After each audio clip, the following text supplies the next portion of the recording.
A disability is something that has a major impact on your life. Every disability is different. And it's never the same thing for two people.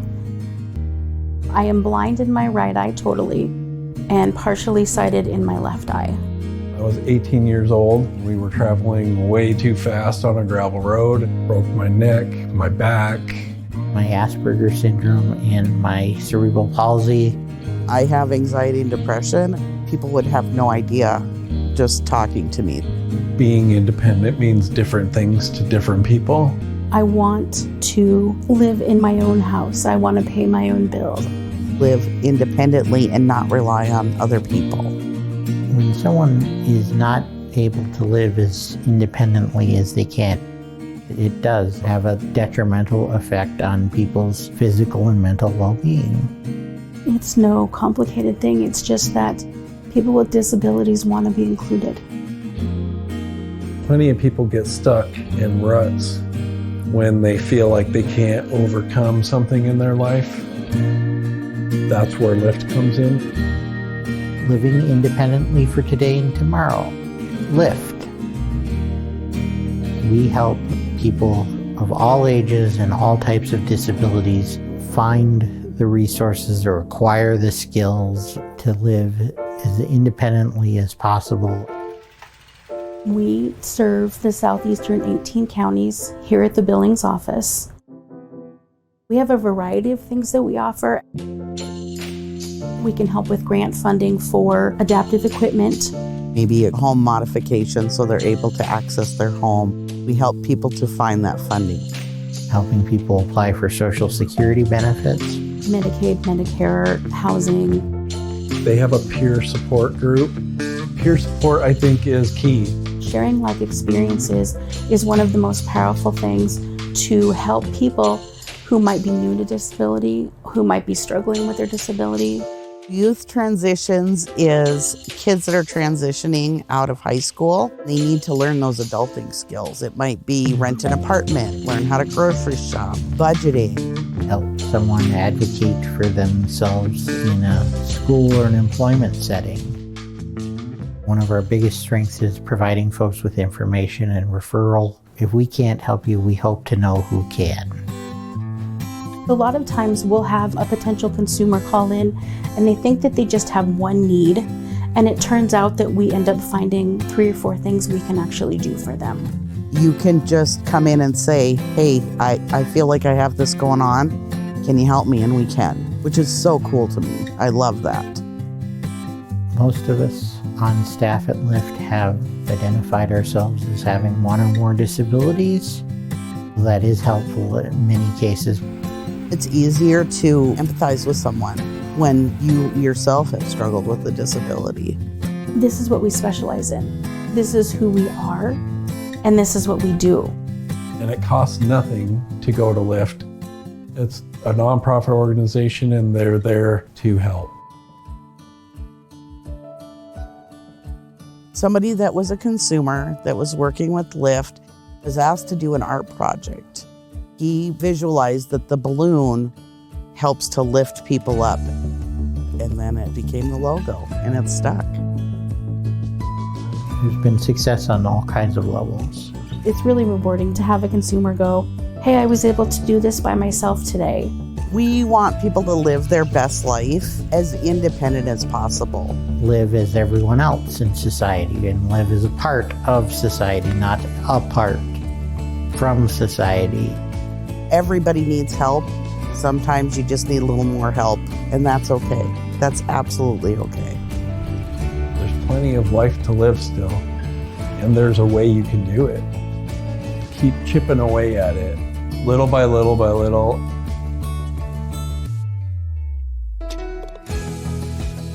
Knowledge is power.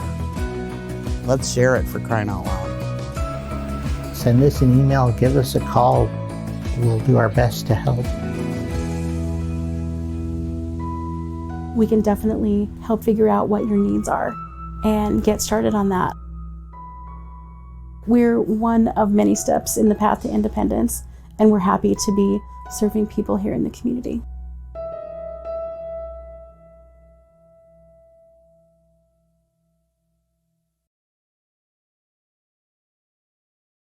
Good day and welcome to another edition of Living Well in Montana.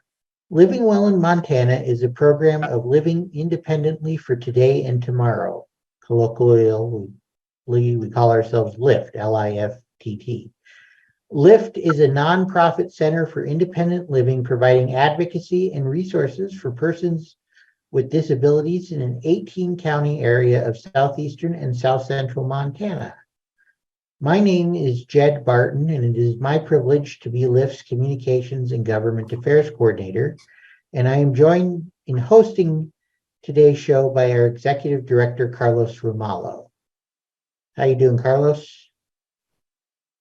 Good morning, everybody. Thank you, Jed, for introducing our show. I am happy to be here with our special guest today, Elisa Ellis from April. And thank you, Elisa, for joining us. The purpose of the show today is for us to talk about the challenges of living with a disability in a rural setting. So, Elisa, would you like to introduce yourself to our viewers and tell us about April? Sure. Thank you so much for inviting me today. My name is Elisa Ellis. I am the Director of Operations at April, which is the Association of Programs for Rural Independent Living. I've been with the organization almost 22 years, and we are a membership organization which was created back in 1986. Several centers came together and decided that the rural America needed a voice to address the underserved issues that take place in rural America. And so April was born. And in 1995, we got our 501c3, followed by a federal grant for transportation voucher project, which allowed April to hire staff. And they brought me in. At that point, we were housed in Northeast Ohio, where I am originally from. And we have grown every year. And clearly there's a need in rural America. And we are doing our best to fill that need and address the very specific needs of folks living in rural America. Where is April headquartered? Right now, we are located in Arkansas. We just have made the decision to move fully remote. So I am still in Arkansas. I have several colleagues. Mary Willard, who's our Director of Training and Technical Assistance, is in Missoula, Montana. And our Director of Innovation, Sierra Royster, is right outside of Raleigh, North Carolina. And we have a new youth advocacy person, Abby Ritter, and she is located in Dorchester, Massachusetts. So we are spread out and hitting all the points across America. So 22 years working for the same organization is a lifetime. And I am sure you have many, many experiences that you can share with us. What was the most rewarding experience that you had working and serving people with disabilities in a rural setting? Well, I can say that, our conference, we have an annual conference every year, and that's very rewarding to bring, all of our membership in and networking and offering, tailored workshops that address rural America. So that is always very rewarding. And that's, how April gives back. And I would say the other big highlight for me was April received a CDC Foundation grant last year to address COVID vaccinations, in particular, rural America and underserved folks. And of course, LIFT was one of the centers that we pulled in as a subcontract. And, I am so proud of the work we did and getting, people vaccinated. And, it was a heavy lift in a very short period of time in in a political climate that wasn't always easy to navigate. But I am incredibly proud of the work that we did with that and just saving lives. That's the bottom line, is that we saved lives. And that is monumental for me. I think I'm just really proud of that. We agree with you. It was a wonderful project called Alive. And LIFT was very happy to be a part of the project. And we learned so much about existing barriers for people with disabilities to receive a proper health care. And it gave us an opportunity not only to identify those barriers, but engage in advocacy and other activities to remove those barriers and make the path to a proper health care more accessible. As you know, I am deaf, and I rely on reading lips. So during the pandemic, it was very difficult for me to communicate with people using masks who refused to lower their masks. And I have a very interesting experience because I had COVID twice, and I needed to go to the emergency room, to the hospital. And at the time, the physicians refused, and the nurses refused to remove their masks, and that they were not equipped with transparent masks that would enable me to read their lips. It took a lot of advocacy and communicating and educating able people about the challenges of living with a disability and the barriers to communication and receiving services. Jad, would you like to ask Elisa any questions? I do have a question. You alluded to, in 1986, when April was formed, a bunch of centers for independent living in rural areas got together and say, hey, we need a voice. Mm-hmm. And again, I have some experience at the national level in independent living. And there is just, I don't know whether it's inherent or just because there is sort of a divide between, the issues are both the same, but for rural and urban areas, but they're different. And I was wondering if you could speak to that. How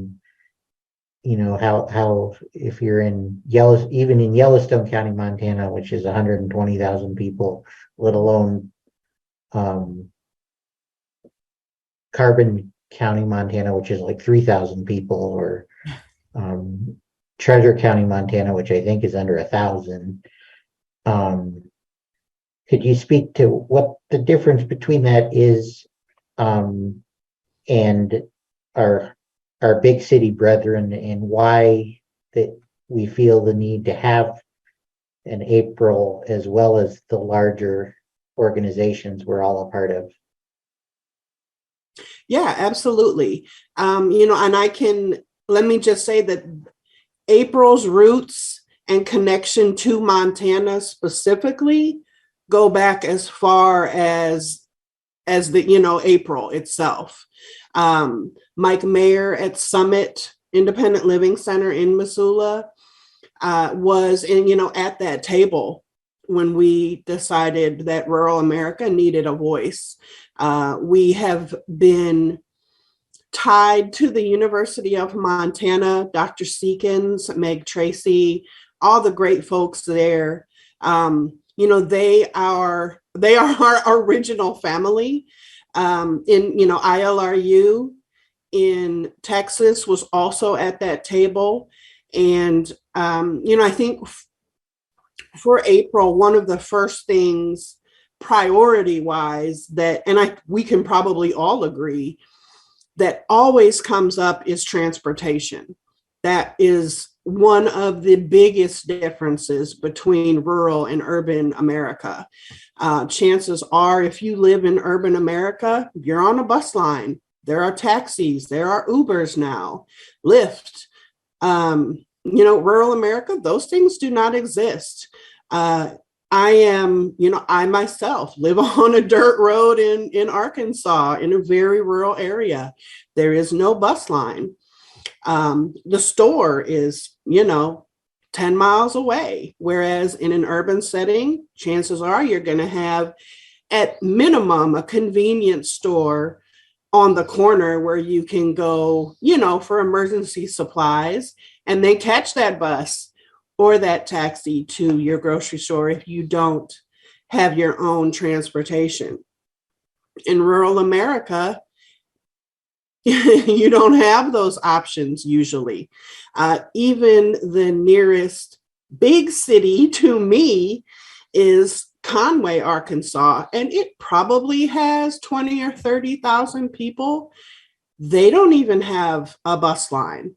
So, what do people do?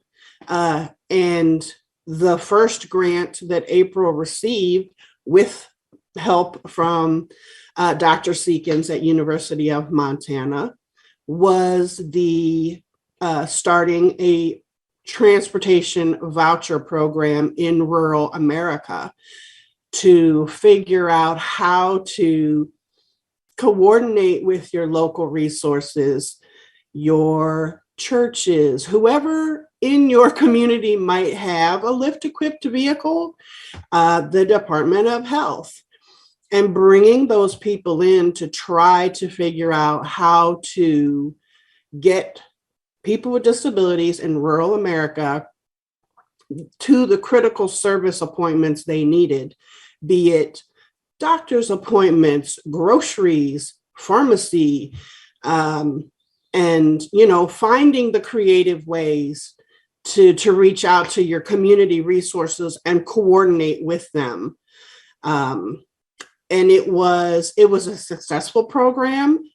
Every state had its own challenges. But, again, I think the key is coordination. What resources are in your backyard that you can tap into and work together to solve? That's a pretty major issue. If I am in rural America and I can't get to my doctor or to buy food, that's a big deal.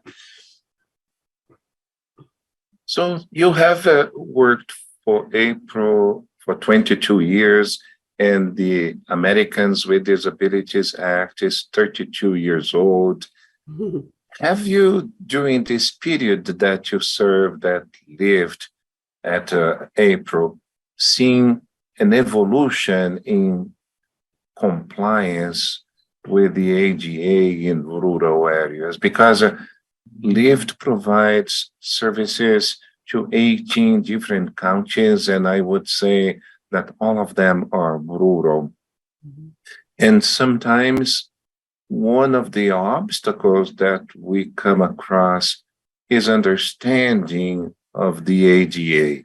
The community, the government, the local government, the authorities, the school district, they do not understand the need to comply with the American with Disabilities Act.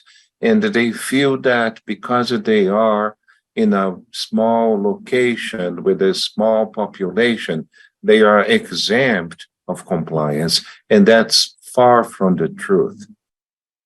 Would you like to share what you have witnessed about compliance with the ADA in rural areas? Sure. I think we can probably all agree that in hindsight, it would be great if there were some teeth behind the ADA. There is a complaint process. You can certainly file a complaint for, violations of the ADA. It can be a long, drawn out process that may or may not make you feel resolved at the end. But, I think one of the issues is there's no, policing, for lack of a better term. There's no one, there really aren't compliance officers out there, boots on the ground, addressing issues. I think, we saw that when, they came out and they said, hotels had to have a lift for pools, right? And there was, we can't afford that. So that was a big issue. But it is holding strong and being willing to go through that complaint process. And, when we see something, say something.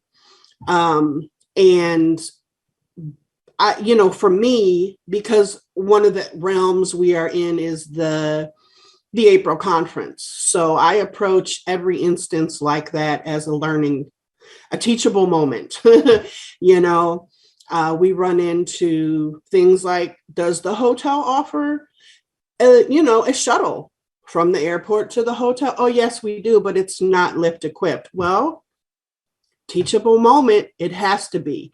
You don't have to buy your own lift equipped vehicle. I understand that can be an expense. However, you're going to need to find someone to rent one, from. And if you provide it to other guests, you must also provide it to your guests with lift equipped needs for transportation. You have a beautiful pool. You're going to have a lift at that pool. All of your guests need to be able to access that amenity. And so I think a lot of times it's reminding these businesses that, people with disabilities, we work too. We're in, the upper echelons of every business, and we have money to spend, and we vote, and there are all of the, we are fully participating in society, and, you need to make life accessible to everyone. Can you tell us about the conference this year? Where is it going to happen? The dates, how we can participate, and what to expect? Yes, we just had a conference planning committee meeting yesterday. We had our board meeting at the hotel last week. We will be at the Hyatt Regency Orange County. It's right outside of Anaheim, and it's technically Garden Grove. And the dates for the conference are always in October, and I am pulling up the dates. It is October 12th through 14th. The pre-conference and youth conference will be held October 12th. And then the full conference will be the 13th and the 14th. And we hope we're going to be releasing call for workshops, hopefully by the end of this month. So if you guys have a great workshop idea, please submit one. We always have a fantastic slate of workshops, and then conference registration will hopefully open early June. We like to get the call for workshops out there and marinate for a little bit and get, great proposals in so that we have a great agenda to present to folks. Is this the first in-person April conference since before the pandemic? It is. It is going to be our first conference back since 2019 when we were in Grand Rapids, Michigan. So, and our board meeting last week was our first in-person board meeting since then as well. And I can tell you that, it was wonderful to be, back in person with our folks. So that it was great. I'm really looking forward to the conference this October. The viewers who want more information about the conference, where they can find it. You can go to the April website, which is www.april-rural.org. And certainly you can reach out to me. I can make my contact information available. I am always here to answer questions. I noticed that on April website, there is a reference to the movie, The Human Trial.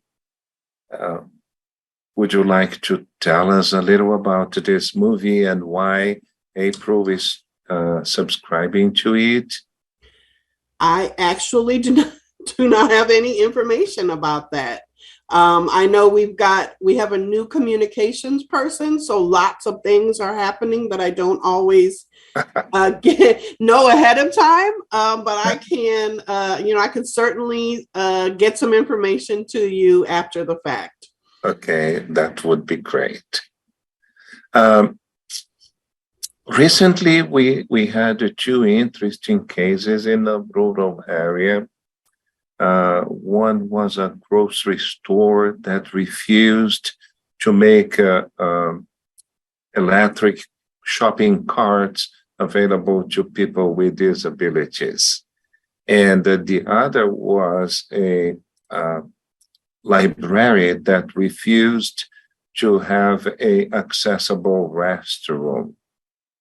And we had to deal with the situation diplomatically and provide education about the ADA. And we even thought about involving April somehow, but we were able to using the information that is available through the ILRU and the ACL and even the ADA.org to persuade these individuals about the need to comply with the law of the land. Have you experienced situations like that, and have April been able to advocate on behalf of people with disabilities in rural areas? We have. Usually if we're contacted, we bring in the Center for Independent Living nearest the point of contact there, because Centers for Independent Living are the boots on the ground who know, the community and how to address the situation. But certainly April is available to assist in any of that and reach out to our contacts that may be helpful, such as ACL or the DOJ, ADA, civil rights section. And we are really very good at pulling in, the folks we know, because it's all about who you know, right?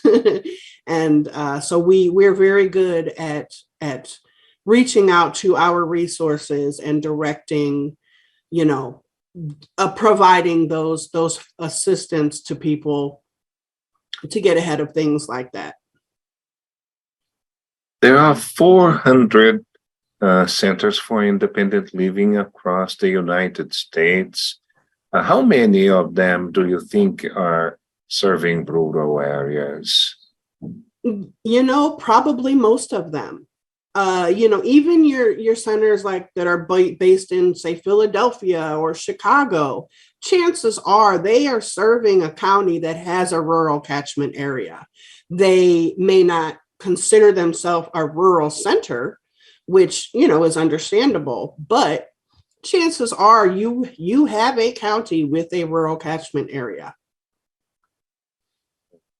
I also know that you are part of the Partnership for Disaster that meets every day, not only to talk, but prepare for disasters. Do you think rural areas are more vulnerable to those events than urban areas? I think so. definitely. Even when you, in some instances, certainly, your rural areas tend to be, for lack of a better word, forgotten. I think you saw that even in, back in Hurricane Katrina, when the word goes out to evacuate, what are you doing, FEMA or whatever entity is in charge? What are you doing to ensure that your people with disabilities who don't have a vehicle are being evacuated because they may not be able to do that themselves? The income has a great deal to do with it, socioeconomic. You may not have the money to be able to rent a car and relocate yourself to a hotel. There are lots of impacts on rural America that may or may not exist in urban America. So, April has an emergency preparedness and response committee, and then the Partnership for Inclusive Disaster Strategies is doing amazing work. And they have just a wealth of resources. And again, I think in independent living, we pull together and we work as a community to find the resources and save lives in any instance. So yeah, they're a great resource. I think we have run out of time, and there is so much to talk about, and the subject is so exciting, and it brings up all kinds of different questions. But maybe you can join us again in the future for another show for us to continue this conversation about what it means to live with a disability in a rural settings, the challenges that we face and have to overcome. Elisa, thank you very much for joining us today. It was a pleasure spending time with you. Jad, thank you so much for introducing the show. And we want to thank you, Elisa, for the work that April is doing. And we hope that Lift and April can continue to partner to serve the population with disability in rural USA.